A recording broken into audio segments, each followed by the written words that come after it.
திமுக போய் இணைஞ்சிருக்காரு. அவருக்கு ராஜ்யசபா அவர் ஒரு கட்சி வச்சிருக்கிறாரு.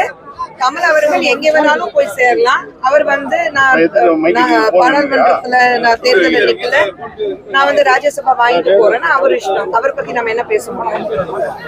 அதே போல வந்து 376 தொகுதிக்கு மேல ஜெயிக்க முடியல பாஜக வந்து ஏன் கூட்டணிக்காக தேடுறாங்கன்னு இன்னைக்கு வந்து திராவிட கழகத்தில் டி வீரமணி சொல்லியிருக்காரு. நம்ம தான் ஜெயிக்க போறோம். அவங்க ஏன் பயப்படுறாங்க? அவங்க வந்து நாங்க இவ்வளவுதான் கூட்டணி வேணும், அவங்கதான் எல்லா தொகுதியிலும் அவங்களால நிக்க முடியும்னா பேசாதீங்க மைக்ல. அதாவது 376 தொகுதிக்கு மேல ஜெயிக்க முடியுன்ற பாஜக ஏன் கூட்டணிக்காக போய் தேடுறாங்க எல்லாரையும்? தனியாடிக்க வேண்டியதுதானே அப்படின்னு அதுதான் அவர்கிட்ட நான் கேக்குறேன். எல்லா இடத்துல நாங்க தான் ஜெயிப்போம் சொல்லும் போது ஏன் மறுபடியும் வந்து காங்கிரஸும் சரி, மதிமுகவும் சரி, பாமகவும் சரி, விசிக்கும் சரி, எல்லா இடத்துலயும் இவங்க ஏன் போய் கேட்டுட்டு இருக்காங்க வாங்க வாங்க வாங்க? ஏன் கமல் சருக்கு வந்து ராஜ்யசபா கொடுக்குறாங்க? அப்போ உங்க கட்சியில வந்து பிரச்சாரம் பண்றதுக்கு யாருமே இல்ல. உங்களுக்கு கமல்ஹாசன் மாதிரி ஒரு முகம் வேணும் பிரச்சாரம் பண்றதுக்கு. அதுக்குதான் வந்து நம்மளுடைய மாண்புமிகு முதலமைச்சர் ஸ்டாலின் அவர்கள் நினைக்கிறாரா? அவர் போனாலும் கூட்டம் வராது. கூட்டத்துக்காக கமல்ஹாசன் வேணும் அவருக்கு? இதுதான் கேள்வி நான் கேட்கிறேன். நாங்க எப்படி வேணாலும் ஜெயிக்க போறோம். கதவு திறந்திருக்கு, யார் வேணாலும் எங்க கூட வரலாம். இன்னைக்கு இந்தியா முழுவதும் நீங்க பாத்தீங்கன்னா எல்லாமே வந்து காங்கிரஸ் விட்டுட்டு வேற வேற கட்சி விட்டுட்டு பாஜக இணைகிறாங்க. அதுக்கு காரணம் வந்து மோடி அவர்கள் மேல வச்சிருக்கிற நம்பிக்கை. இன்னைக்கு நம்ம நாடு வந்து எந்த அளவுக்கு முன்னேறி இருக்கு. கடைசி 5 இடத்துல இருந்து இந்தியா இன்னைக்கு டாப் 5ல இருக்கு. ஃப்ரஜைல் 5ல இருந்து டாப் 5ல இருக்கு. கடந்த 65 வருஷத்துல காங்கிரஸால சாதிக்க முடியாதது 10 வருடத்துல மோடி அவர்கள் சாதிச்சுட்டு காமிச்சிருக்கிறாரு. இதுதான் காங்கிரஸ்க்கும் பாஜக இருக்கிறது வித்தியாசம். தலைவரோட பிறந்த நாளுக்கும் அவங்களோட இறந்த நாளுக்கும் நினைவு நாளுக்கும் சாப்பாடு தானே போட்டுக்கிட்டு இருக்கோம். என்னங்க?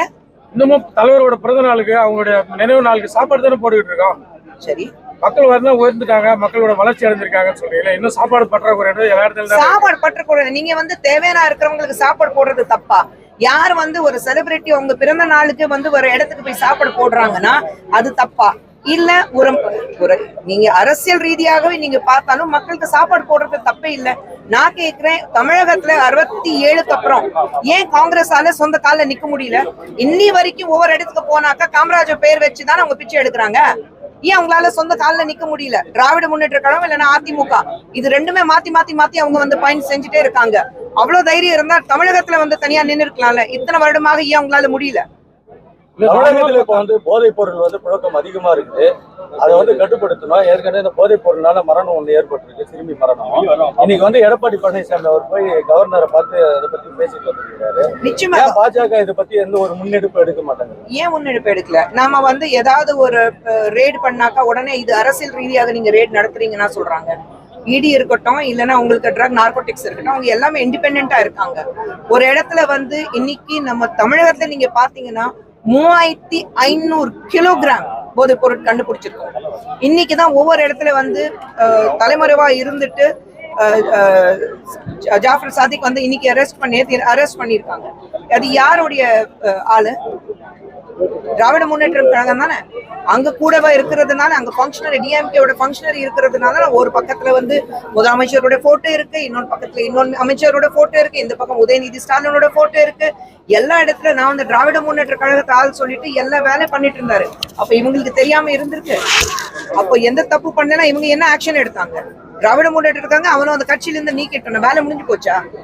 இப்பதான் அரெஸ்ட் ஆயிருக்காரு. பேரெல்லாம் இனிமேதான் வரணும், வரட்டும், அப்புறம் பேசுவோம்.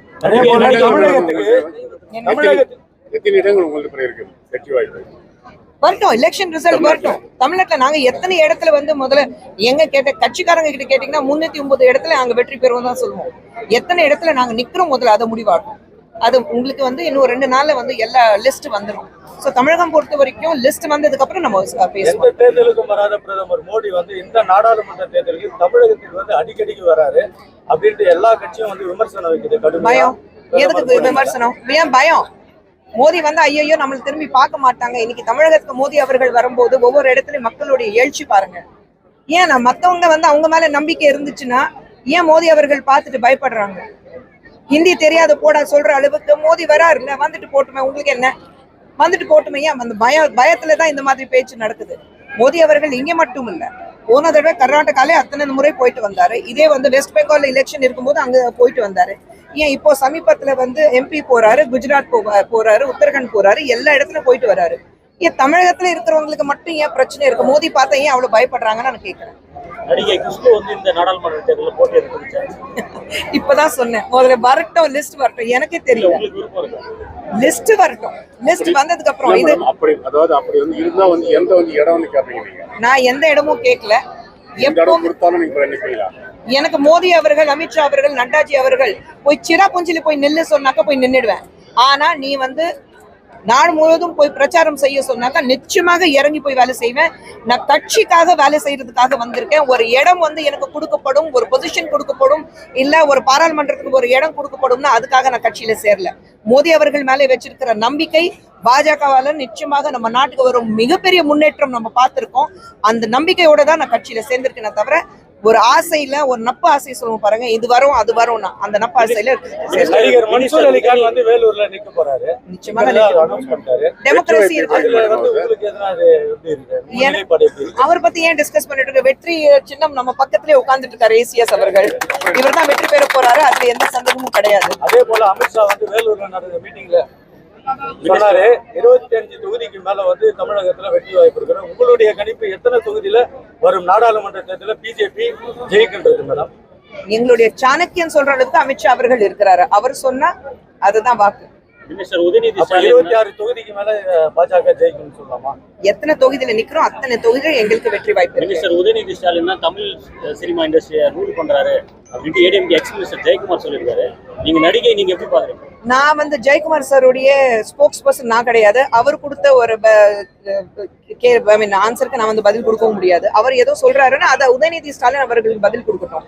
அதிமுக என்ன சொன்னாங்க அதுக்காக நான் என்ன சொல்றேன்னா அதுக்காக குஷ்பு உட்காரல. எனக்கு ஸ்ட்ரெயிட்டா கேள்வி இருந்தா கேள்வி. தமிழ் ஃபிலிம் இண்டஸ்ட்ரியில அரசியல் நிறைய இருக்குன்னு பாக்குறேன். இது வரைக்கும் நான் பார்த்ததே கிடையாது. எஸ், அரசியல் இருந்து தமிழக சினிமால இருந்து நிறைய பேர் அரசியலுக்கு வந்திருக்கிறாங்க. நீங்க அப்போல இருந்து புரட்சி தலைவன் இருக்கட்டும், புரட்சி தலைவி இருக்கட்டும், கலைஞர் அவர்கள் இருக்கட்டும், அதுக்கப்புறம் கமல் சார் இருக்கட்டும், நிறைய இப்போ விஜய் வரைக்கும் நிறைய பேர் அங்க இருக்காங்க. சோ அந்த மாதிரி ஒரு மக்கள் மத்தியில அவங்களுக்கு ஒரு மிகப்பெரிய செல்வாக்கு, அன்பு எல்லாம் இருந்தது.